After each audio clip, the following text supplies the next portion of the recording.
जब गोपी चंदा निकल करके अपने माई के दरबार में भिक्षा लेने के लिए जाता है तो कैसे पहचान किया अपने माई से भिक्षा कैसे लिए।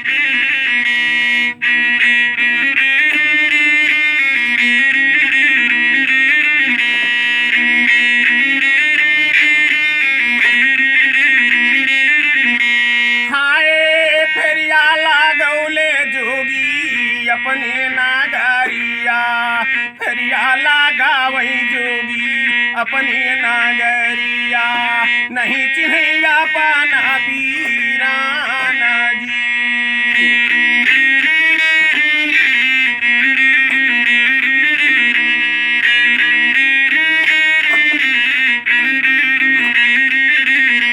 फेरिया लगावे जोगी अपने नागरिया नहीं चिन्हैया पाना बीराना जी। जिनके कारमवा माई जोगिया लिखले बाटे जिनके कारमवा माई जोगिया लिखले बाटे हमरे कारमा बाई राग जी।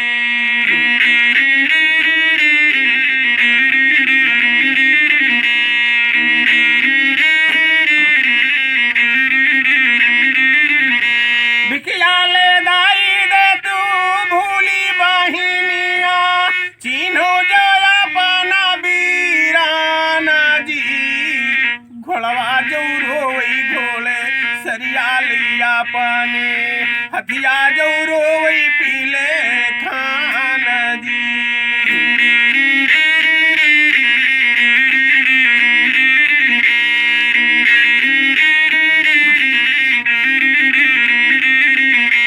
घोड़वा जो रोवे घोड़े सरियारी माई हथिया जो रोवे पीले खाना जी।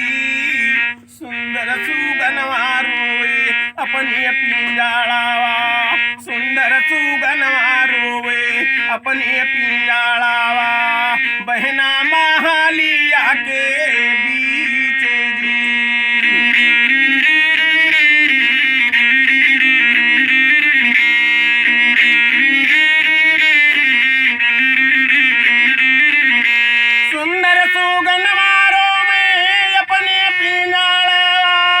रानी महालिया के बीच जी भरी भरी नाया नावा जब रोए बहिनिया भरी भरी नाया नावा जब रोए बहिनिया बहे लगे नाई ना से धार जी।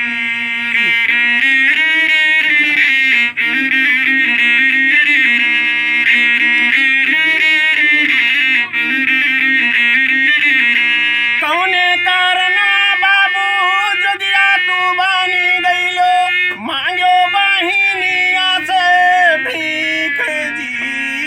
तुमरे कारमवा बहना राजई लिखले बाटे तुमरे कारमवा बहना राज लिखले बाटे हमरे कारमा बाई